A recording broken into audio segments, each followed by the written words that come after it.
This week's episode of Secondhand Stories features creepy, eerie, and unsettling stories. If you do not enjoy horror, then this would be a moment to stop this video. Do not proceed further. This particular video also contains visuals which may be scary and unsettling. So, if you do not enjoy those, do not proceed further. This is your last warning. However, if you do enjoy horror, then walk right in. Creepy things await.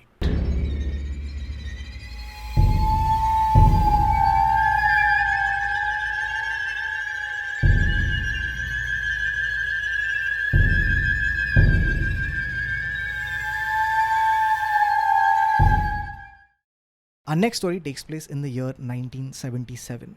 Here's what happened in that year. In the year 1977, there was a lady called Teresita Basa. She worked as a respiratory therapist at a hospital in Chicago. In 1977, the police were called to her apartment and they found that she had been brutally murdered in her apartment. She was a 48-year-old woman. She was from the Philippines originally, but she had moved to the United States and she had been living there and working there without incident until now. As the police went through her apartment as they searched for clues, they found very little. Here's what they knew. They knew that whoever had murdered her was probably known to her because there were no signs of forced entry. The second thing they knew was that her jewelry had been stolen, and so they probably had some kind of motive. The third and most enigmatic clue was this. In her diary, she had mentioned a person, but she had only mentioned this person using their initials, and the initials were AS.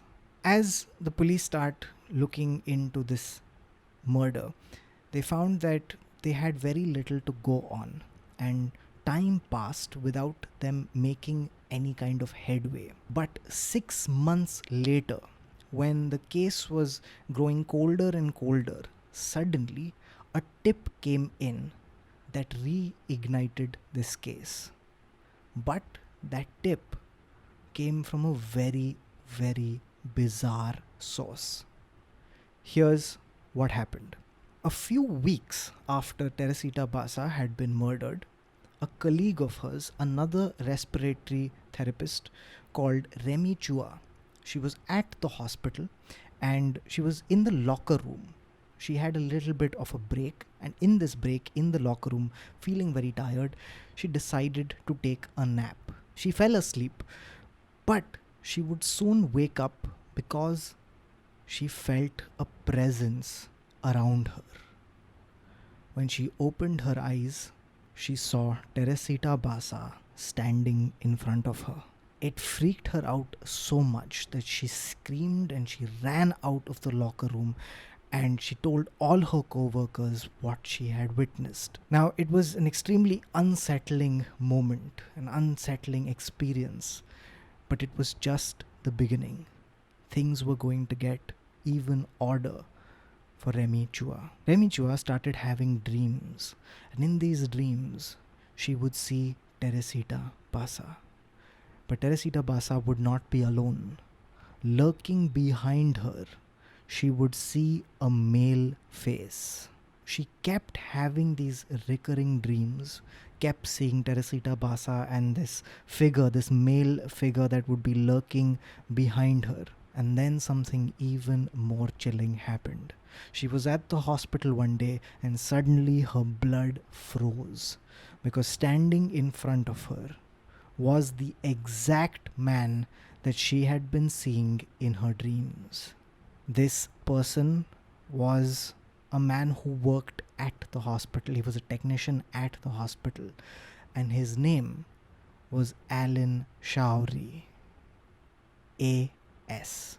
She did a little bit of digging and she found out that Alan Shoury had been acquainted with Teresita Basa, and she felt very confident deep inside her, with just intuition, that Alan Shoury had something to do with the death of Teresita Basa. However, the way that she had this feeling, it was so bizarre, so strange, that she felt like she couldn't go to the police with this tip. It would be extremely, extremely odd. So she decided to wait. And as she waited, things got even stranger for Remy Chua. Now, Remy Chua was married to a surgeon. He was a surgeon called Dr. Jose Chua. And Jose Chua got extremely alarmed when he started seeing his wife Remy suddenly go into these trances. And in this trance, she would begin speaking. But the voice that came out wasn't of Remy Chua. It sounded like a completely different person. And he would soon find out that she was speaking with the voice of Teresita Basa.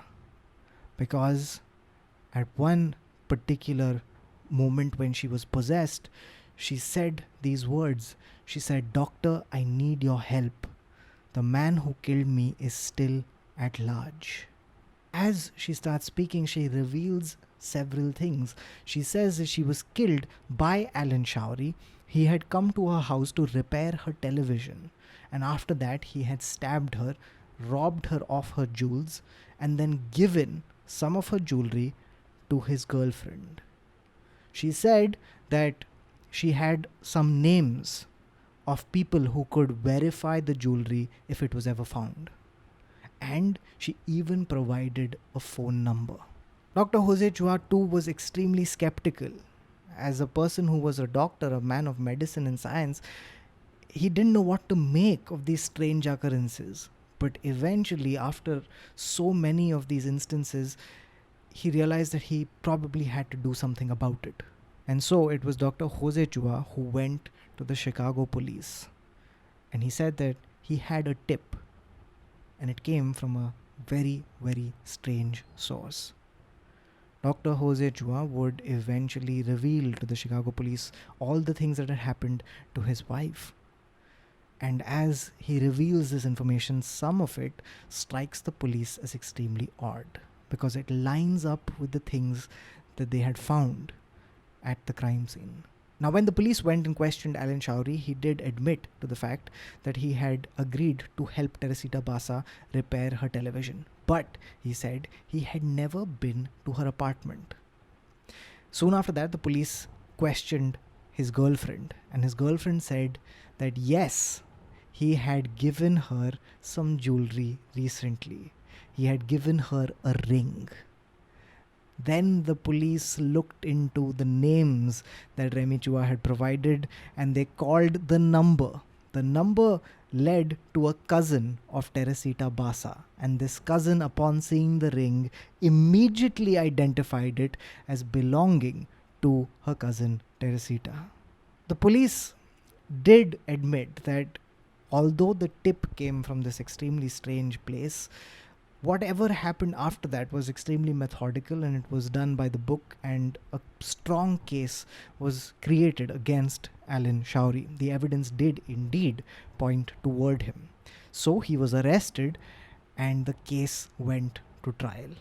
Now, of course, as soon as it went to trial, the media latched onto it and blew it out of proportion, because it was such a unique and bizarre case. It was a case where the victim had spoken from the afterlife and pointed at the killer. It was as if the victim had solved their own murder. The case goes to trial, but the jury could not come to a decision. It was so bizarre that, of course, there was a lot of room for doubt. And so it was decided that the case would be retried. Now, at the first trial, Alan Showery had maintained his innocence. But right before the case went to the second trial, Alan Showery changed his plea. Suddenly, he said that he was guilty, that he had indeed killed Teresita Basa, and he had done it so that he could rob her, so that he could steal her jewelry. When he pleaded guilty, he was eventually sentenced to a total of 22 years. Now, this is not the first case of a victim who was murdered coming back from the dead to point the finger at their murderer. But in the long history of such cases, this was truly one of the most bizarre.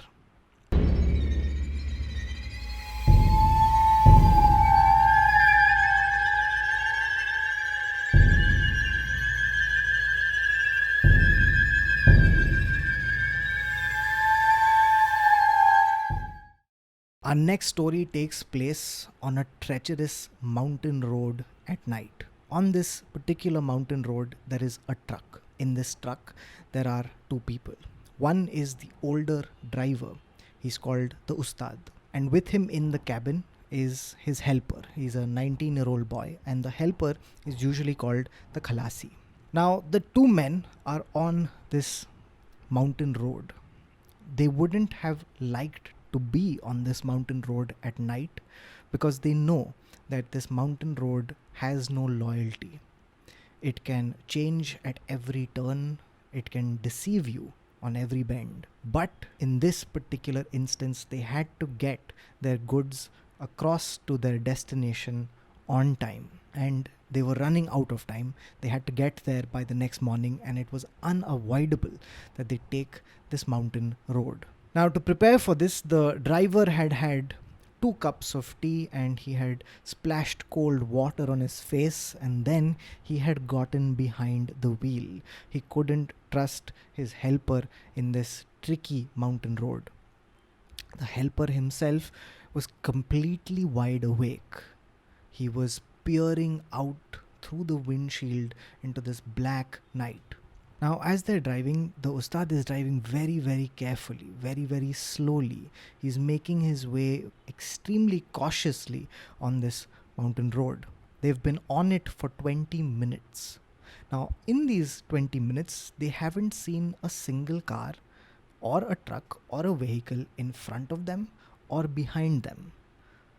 It's just them on this long and lonely stretch of road. The Ustad looks out of the window and he sees that the mountain is turning to the right, and far in the distance he can see that there is the patch of road that continues around the mountain, and far in the distance he can see small lights. He can see that there are trucks that are trundling along, but they are far, far ahead of them. He turns back to the road and keeps driving. As they're driving, it's pitch black all around them. The road is lit only by their headlights. It's dark in their cabin. They can only hear the roar of the engine of their truck as it pushes and exerts itself on this mountain road. Beneath them, they can hear the gurgling of a river as it rushes past. But try as they might, they can't see it. The Khalasi is extremely happy that he is on the mountain side of the truck, because as much as he has crisscrossed the country in the truck, he's still extremely scared of being on the side that faces the drop. Somehow his stomach still turns every single time he sees the wheels being so close to the edge of the mountain. On the stretch that they're on, there isn't even a railing. Not that a railing would have stopped their bulky vehicle. Now, on this road, they round this one particular bend. They round the bend, and a few moments later, something extremely strange happens. Suddenly, the Ustad notices that there are 2 headlights that he can see in the side mirror. He looks at it and he's confused, because all this while, there hasn't been a single car or vehicle behind them. Suddenly, as they've rounded this bend, something has appeared behind him. As he looks in the side mirror, he sees that the headlights belong to another truck. It puzzles him even more. Where did this truck appear from? But before he can think too much about it, suddenly the truck behind him lets out this loud, shrill honk.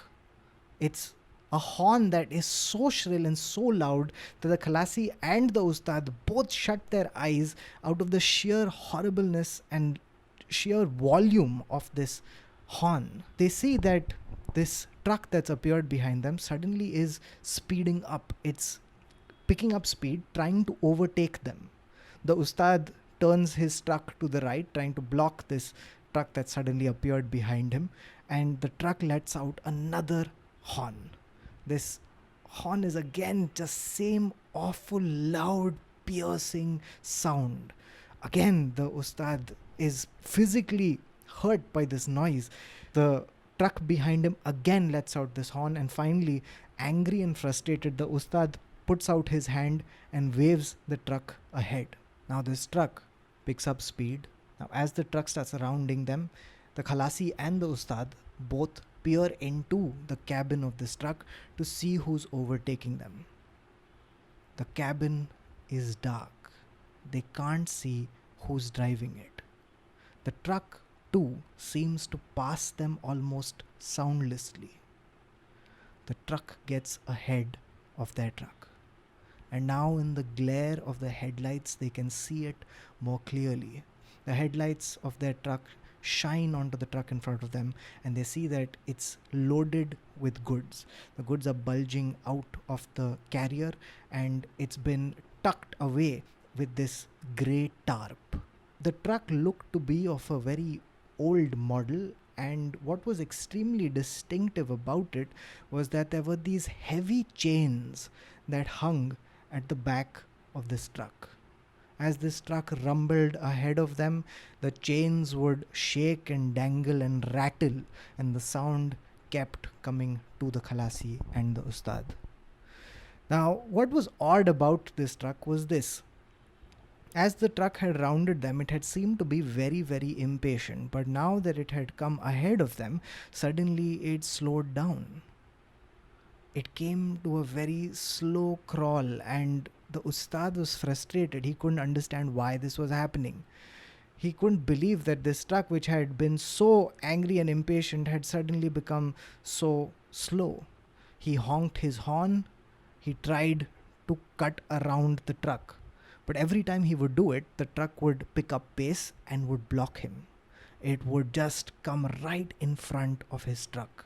Every time he tried to overtake it, this truck would just slide into the space that he was trying to move into. Now, as this keeps happening, the Ustad gets more and more frustrated. He gets angrier and angrier. Soon he's yelling obscenities. He's yelling at his windshield. Now, as they're going along this road, suddenly the truck in front of them brakes. It comes to a near stop. And as it does, the chains of it move up and come shuddering back onto its back, making this horrible rattling sound. Now, as the truck in front of them brakes and comes to a stop, the Ustad slams his own brakes. But he knows that it's too late, because the truck is moving at too much of a speed and it's too bulky, it's too heavy, it won't stop. The momentum of it is going to carry it forward. The Ustad and the Khalasi both shut their eyes, bracing for impact, but it's an impact that doesn't come. They open their eyes and they see that there's nothing in front of them. They're both confused, and then within a second, they hear a sound. It's a low rumble, and it gets louder and louder, and suddenly, with a frightening crash, rocks come tumbling down from the mountaintop. It slides right past them. As they see this, they both leap out of the truck and run backwards. They see that a landslide has happened, and it's taken half the mountain off it.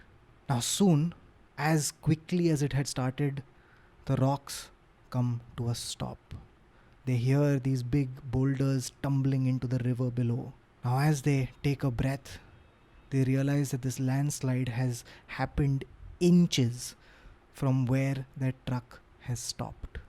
Their truck was completely untouched. It's at this moment that they both remember the truck that was in front of them.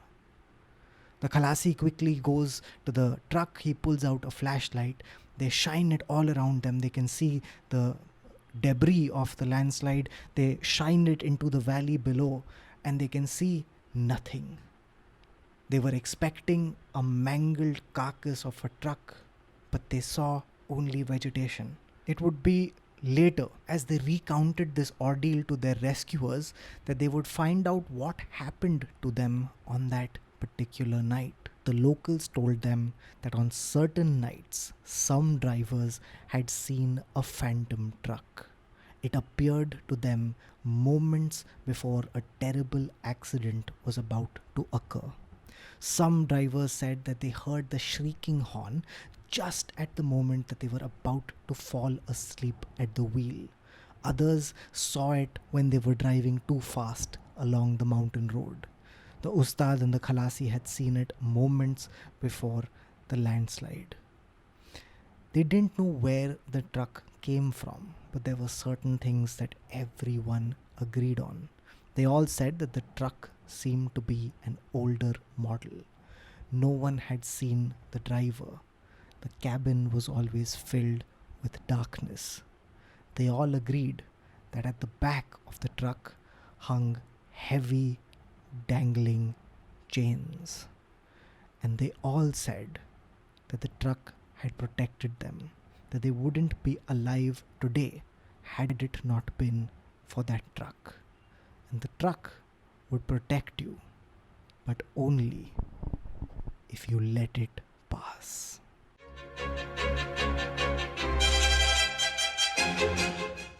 This is the last episode of season 2 of Secondhand Stories. Secondhand Stories will be back in February or March of 2024. However, if you are a member of the channel, don't worry, new stories will come to you pretty frequently. Now, I just want to quickly thank a few people before wrapping the whole season up, and the people that I would like to thank are these.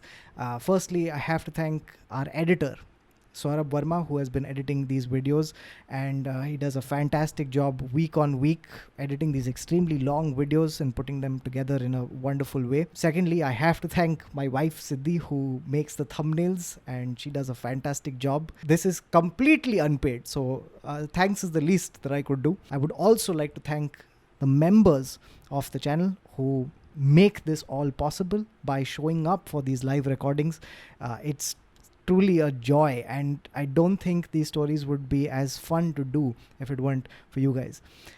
And lastly, must thank the viewers, you guys, for watching these videos, for engaging with them, for leaving comments that are truly helpful in the best possible way. We have a wonderful community that I cannot be more thankful for. As a storyteller, to have people come together for stories is truly special. That's about it.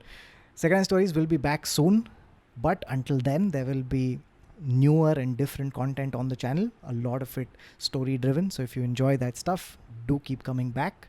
If you'd like to become a member of the channel, you could still do it, because members will be getting stories specifically for them, which will not be put up anywhere else.